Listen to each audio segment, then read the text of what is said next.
This country has the loosest set of gun laws allowing dangerous people to own dangerous weapons in the industrialized world. And so what is unacceptable in the wake of the most deadly mass shooting in the history of the country is for this utter silence, this unintentional complicity from Congress to continue. Renewed calls on Capitol Hill for gun control legislation in the wake of the Las Vegas massacre. But would more laws have prevented Sunday's killings, and can they stop future mass casualty events? Earlier, I spoke to law professor David Kopel. He's the research director at the Independence Institute and author of the book, The Truth About Gun Control.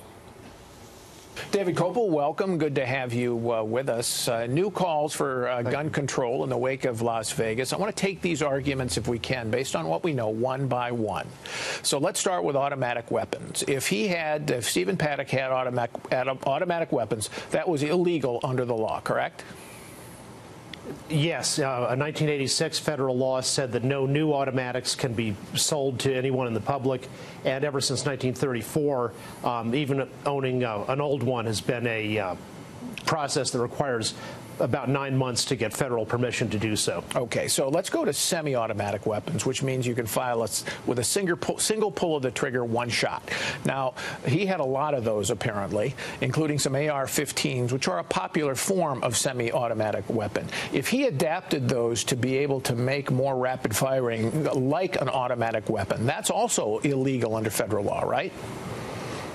It depends on how the adaptation is done, and the particular thing that it appears he used, something called a bump stock, is currently legal under the federal statutory definition.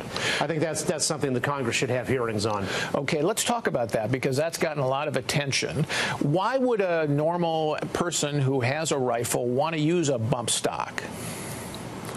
It's mainly for guys who want to go to the range and shoot a bunch of rounds off quickly. That's been the market for it.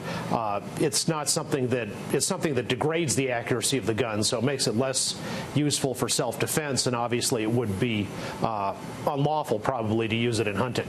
Is there another way to adapt without a bump stock? Is there another way to adapt a semi-automatic in a way that could allow it to become automatic?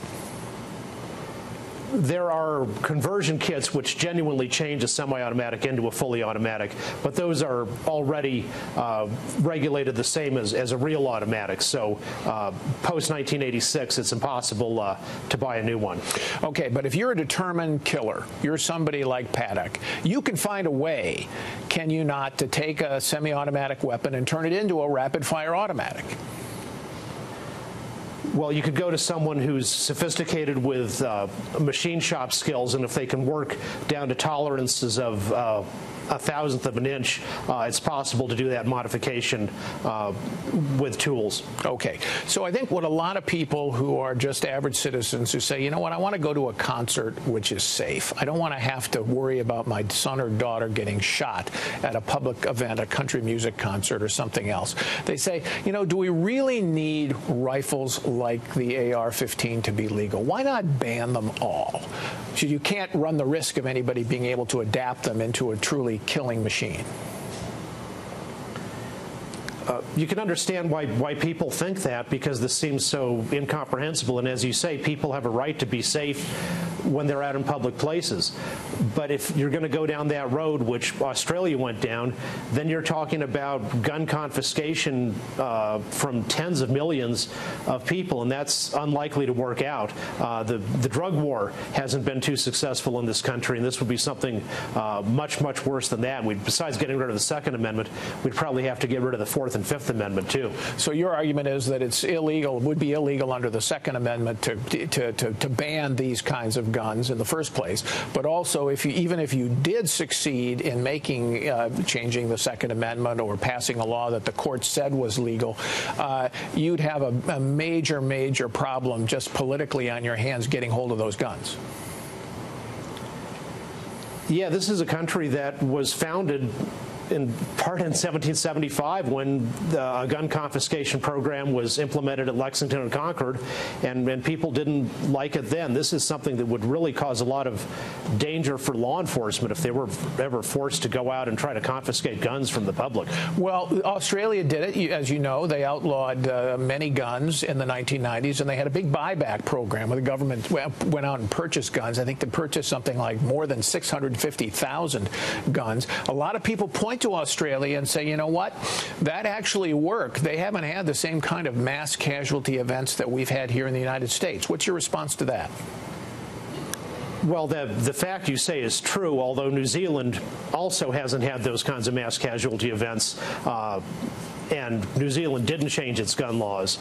And countries like Norway or France that have much more repressive gun laws than the United States still have mass casualty events, including sometimes with many more mass casualties than even in Las Vegas. So you could, in general, Australia and the United States have both seen a long-term decline in their murder rates. Australia at a time when it was confiscating guns, and the United States over the last quarter century at a time when we added 80 million guns to the national gun supply. Okay. So I guess what would you tell the average American who says, I do want to go to events, I want my family to be safe? What can we do to stop mass casualty events with gun regulation, or is that simply impossible? I think it depends on from event to event, and I think in this case the issue of bump stocks, which it's alleged at least, and it seems to be true, make a semi-automatic firearm fire as fast as an automatic, probably should be regulated at the same level as a machine gun. So you should have to go through that same federal process to purchase one. Okay. All right. Thank you, David Kopel. Appreciate your being here. Thank you.